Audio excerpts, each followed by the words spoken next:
યાદ રાખજો, તમે સુધરી જાવ ને કે આ જ ખેડૂત તમારા બજાર વસારે જભા ફાડી નાખવાના છે ને ખેડૂત નહીં ફાડે હું ફાડી નાખી. ટેકાના ભાવે મગફળી વેચવા માટે રજીસ્ટ્રેશન કરાવ્યું હોય એ ખેડૂતના ખાતામાં તમે 90,000 જમા કરી દો અને તમારા સચિવની સામે એક ટેબલ ઉપર બેહીને કીધું હતું કે તમારી ગુંડાગીરી, લુખ્ખાગીરી અને આ રાજ્યની અંદર ભ્રષ્ટાચાર તમારી સરકાર કરી રહી છે. નમસ્કાર ખેડૂત મિત્રો, આજે હું તમને વિડીયો લઈને આવ્યો છું. પરેશ ગૌસ્વામી, તમે બધા ખેડૂત મિત્રો જે પરેશ ગૌસ્વામીને ઓળખતા જશો. પરેશ ગૌસ્વામીએ સીધો કર્યો સરકાર ઉપર પ્રહાર અને શું વાત કરી તમને વિડીયોની અંદર બતાવી દો. અને દરેક ખેડૂત મિત્રોને ખરેખર આ વિડીયો બને એટલો શેર કરી નાખજો એટલે બધા વિડીયો પહોંચી જાય. પરેશ ગૌસ્વામીએ ન્યા સુધી વાત કરી, તમને એના મુખ્યથી જ બધું તમને બતાવો વિડીયો. કેમ કે અમે ખેડૂતના દીકરા છે. નફટો તમને શરમ આવવી જોઈએ.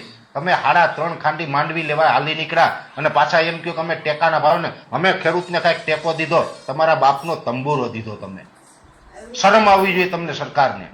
એટલે 200 મણ આ 2 હેક્ટરની મર્યાદામાં આપણે બધું આપવાની વાત હોય અને તમે 3.5 ખાંડી મગફળીની વાત કરો છો. શરમાતા નથી અને આ દેશમાં તમને કોઈ કહેવા વાળું નથી.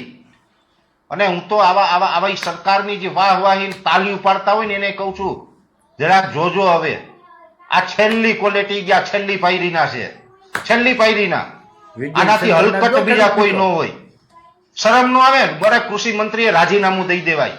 શું કરવા બેસાડ્યા? બરાબર છે પરેશભાઈ, ખડ વાઢવા મોકલા ત્યાં તમને સલાવ, તમને અહીંયા ગાંધીનગર અહીંથી ચૂંટીને મોકલા, ભરીને સિક્કા મારીને દીધા.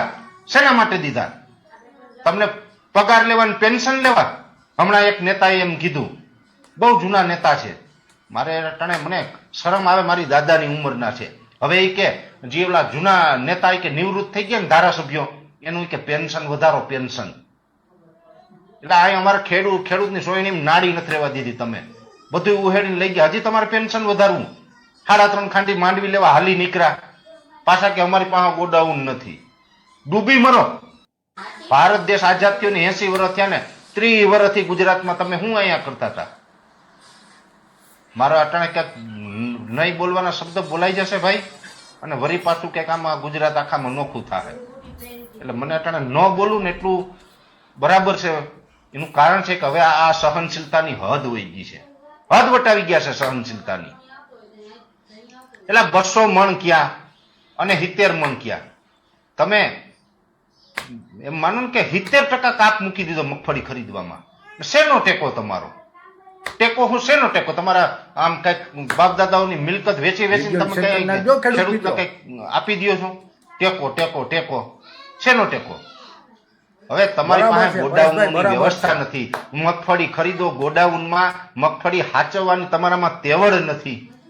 હાલી હું નીકળ્યા છો તમે? અને માનની ફલાણા અમારા આદરણી નેતાના માર્ગદર્શન મુજબ અમે ટેકાના ભાવે મગફળી ઉધાર થઈ ગયો ભાઈ, ખેડૂતનો ઉધાર થઈ ગયો તમારા આદરણીય નેતાથી.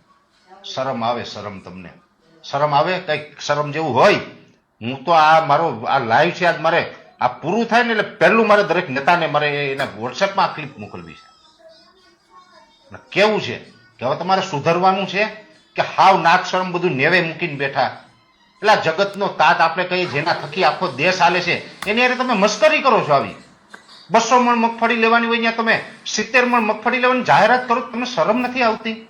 તમને તો શરમ નથી, તમારા ઘરમાં કોઈ તમને કહેતું નથી કે એટલે વિચાર તો કરો. આ ખેડૂતે 4 મહિનાની તપસ્યા પછી આ મહેનત કરીને પાક ઉત્પાદન લીધું ને અત્યારે માર્કેટની અંદર 1000 રૂપિયામાં મણ મગફળી વેચાય છે. વિચાર કરો, 1000 રૂપિયાની મણ લ્યો. હાલો, 1000 રૂપિયાની મણ મગફળી વેચાય. આજથી 10 વર્ષ પહેલા એ જ ભાવ હતો, 1000 રૂપિયા. આજે એ ભાવ છે. 10 વર્ષની અંદર ખાતર, બિયારણ, દવા, ડીઝલ આ બધું ડબલ થઈ ગયું. તમને એમ શરમ ન થાય કે 2000 રૂપિયા મગફળી ના કરી દઈએ, બધી વસ્તુમાં ડબલ થઈ ગયું તો આમાંય ડબલ હોવું જોઈએ? એવું ન થાય કોઈ વિચાર? પરેશભાઈ બરાબર છે. ખેડૂત દી રાત મહેનત કરે અને તમારે બધાને 50 લાખની ને 60 લાખની ફોર્ચ્યુનર લઈ અને નવા 2000 રૂપિયાનું મીટર કાપડ વાળા જભા પહેરીને નીકળી પડવાનું છે. યાદ રાખજો, તમે સુધરી જાવ ને કે આ જ ખેડૂત તમારા બજાર વસારે જભા ફાડી નાખવાના છે ને ખેડૂત નહીં ફાડે હું ફાડી નાખી કંઈકનો. મારી ઝપટે સેડા ને તેથી આવું કરવાનું છે તમારે. આ હાટું બેહેડા તમને. અને એક ગોડાઉનની સગવડ નથી, ગોડાઉન હરગી જાય. પણ હરગી જાય તો તમે ગોડાઉન ક્યાં આપણા પાકિસ્તાનમાં છે, ભારતમાં છે, તંત્ર આખું તમારા હાથમાં છે, હરગી છે ના જાય. ગોડાઉન હરગાવ તમે ગોડાઉનની જવાબદારી નથી આપતા. જેની જવાબદારી હોય કે ગોડાઉનનું ધ્યાન રાખવાનું, અને એ ગોડાઉન હરગો એ ગોડાઉનનું ધ્યાન રાખતો માણસ ફાંહી ન દઈ દેવાય. દેશમાં એકે પછી હરગેત મને કેજો એક જણાને ફાંહી ચડાવી દો, તો ક્યાંથી ચડાવે? એ તમારા હગાવાલા છે. બોલો. અને ખેડૂતની અંદર ભારોભાર રોષ છે. તમે મોટી મોટી વાતો કરો છો ને કે ખેડૂતોના હિતમાં, કાંઈ ખેડૂતના હિતમાં નિર્ણય નથી ને કોઈ ખેડૂત ખુશ નથી હો તમારા નિર્ણયથી. બધા ખેડૂતને અટાણે આ વસ્તુ ખૂચે છે. કોઈ ખેડૂત આમાં સહમત નથી આ તમારી વાતમાં. મને બધા ખેડૂતના રોજ ફોન આવે છે, મને ખબર છે. તમારી પાસે ગોડાઉન નો મેં એક જ હમણાં ગાંધીનગર હું ગયો, સચિવને મેં આ વાત કરી હતી. સચિવને મેં કીધું હતું કે તમારે મગફળી ખરીદવાની જરૂર નથી, તમે ટેકાનો ભાવ નક્કી કરી નાખો. સારામાં સારો વિકલ્પ બતાવ્યો તો આ દેશના હિતમાં, તો એવો વિકલ્પ હું ગાંધીનગર જઈને બતાવી આવ્યો. સાબિતી જોતી હોય તો આવજો, મારી પાસે બધી સાબિતી છે. ગાંધીનગર કઈ તારીખે ગયો તો તમારા સીસીટીવી ચેક કરી લેજો ત્યાં ગાંધીનગરના. અને તમારા સચિવની સામે એક ટેબલ ઉપર બેહીને કીધું હતું કે તમારી ગુંડાગીરી, લુખ્ખાગીરી અને આ રાજ્યની અંદર ભ્રષ્ટાચાર તમારી સરકાર કરી રહી છે. મગફળીને ખરીદીમાં ને ટેકાના ભાવમાં ને દરેક જગ્યાએ તમે ખેડૂતને લૂંટી રહ્યા છો ને, એવું તમારા સચિવને મોઢે કહીને આવ્યો હતો. મને ઘણું બધું ભાઈ, મારે અત્યારે બોલવું નથી, ઘણું બધું મને કીધું, ઘણું બધું મારે અટાણે બધું બોલાઈ જાય તો આમાં ઘણું બધું ખુલી જાય રાજ. મને બોલાવો નહીં વધારે. બાકી હવે આમાં હવે અણી ઉપર છે આ બધું, હવે અણી ઉપર છે.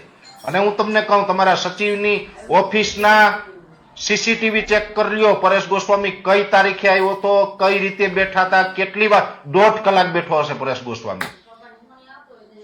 પૂછી લેજો ને તમે, સીસીટીવી ચેક કરી લેજો.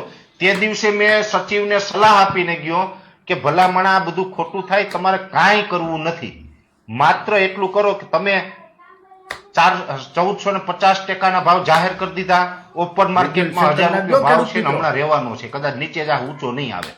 450 રૂપિયાનો ડિફરન્સ છે યાર્ડમાં, બરાબર છે પરેશભાઈ, તમારા ભાવ વચ્ચે. એટલે 450 નો જે ડિફરન્સ છે, 200 મણ મગફળી લે કે તમારે ભલે ગોડાઉનની વ્યવસ્થા ન હોય કાંઈ નહીં, 200 મણ મગફળીના ટેકાના ભાવે તમારે ખરીદવાની. 450 ગુણ્યા 200 કરો, એને તો કદાચ હિસાબ આવડતો ન આવડતો, મારો રામ જાણ, મેં કરાવ્યો. મેં કીધું 450 ગુણ્યા 200 કરો એટલે જવાબ આવશે 90,000. 90,000 રૂપિયા ઉપરનો જે ડિફરન્સ છે ને, જે ખેડૂતોએ ટેકાના ભાવે મગફળી વેચવા માટે રજીસ્ટ્રેશન કરાવ્યું હોય, એ ખેડૂતના ખાતામાં તમે 90,000 જમા કરી દો. પછી તમારે ખરીદવી નથી, ખેડૂતને મજા આવે ત્યાં વેચી નાખે, એનો માલ છે. તમારે ટેકો આપવો જ 90,000 આપી દો, તોય તમને ફાયદો છે. 1000 રૂપિયા માર્કેટમાં ભાવ છે, તમે 1450 લ્યો છો, 450 નો ડિફરન્સ છે, ડિફરન્સ ઉપરનો આપી દો એટલે તમારે ડિફરન્સ થી પતી ગયું. એક ખેડૂતને 90,000 આપી દીધા, તમારું પતી ગયું. હવે આ તો એવું થાય, તમે 450 જે મગફળીનો ભાવ માર્કેટમાં 1000 રૂપિયામાં હાલે, એ તમે 450 માં ખરીદો. એ ખરીદવા માટે ખરીદ સેન્ટરનું ભાડું આપશો, તમે ત્યાં અધિકારીઓને રોકશો. અધિકારીઓ અમારા જ પૈસા, ટેક્સના પૈસાથી અહીંયા ઉભા રાખશો તમે.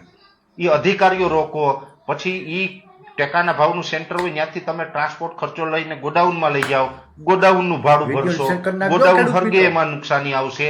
જે માલ હરગો નથી એ માલને પાછો માર્કેટમાં વેચો ત્યારે પાછી નુકસાની આવશે. બરાબર છે પરેશભાઈ, બરાબર છે. એક ખેડૂતે 90,000 અત્યારે તમારે પતી જશે, ઓલું તમે ખરીદી કરશો ને તો એક ખેડૂતે 3 લાખ રૂપિયા ઉતરી જાઓ. બોલો, આખો મેં હિસાબ સમજાવ્યો તોય નહીં, તો બધું આમ માથેથી ગયું. એટલે મને એમ થયું બે આગળ ભાગવત વાસીને આવ્યો, પણ નહીં, હજી હું ગાંધીનગર આવું છું. હમણાં થોડા દિવસ ખમૈયા કરો મારા બાપા, હું આવું છું.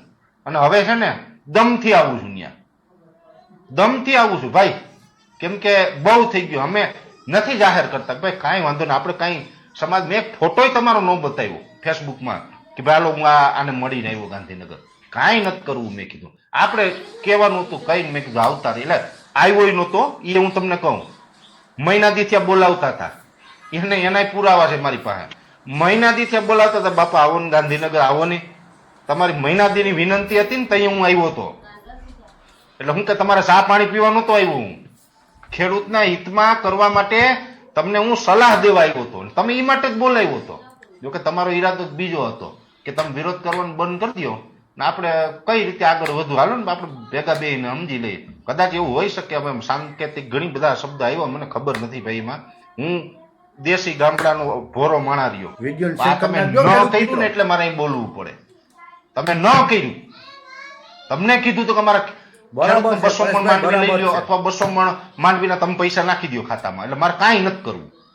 પણ તમે એ ન કર્યું ને એટલે મારે આ પરાયણે બોલવું પડે. આ સીધી ને સટ વાત છે. એટલે હવે મારે આમાં ઘણી વાત લેવાઈ ગઈ. આજે ભાઈ ક્ષમા ચાહું છું, ઘણા બધા મિત્રો ફોનની રાહ જોઈ રહ્યા હશે.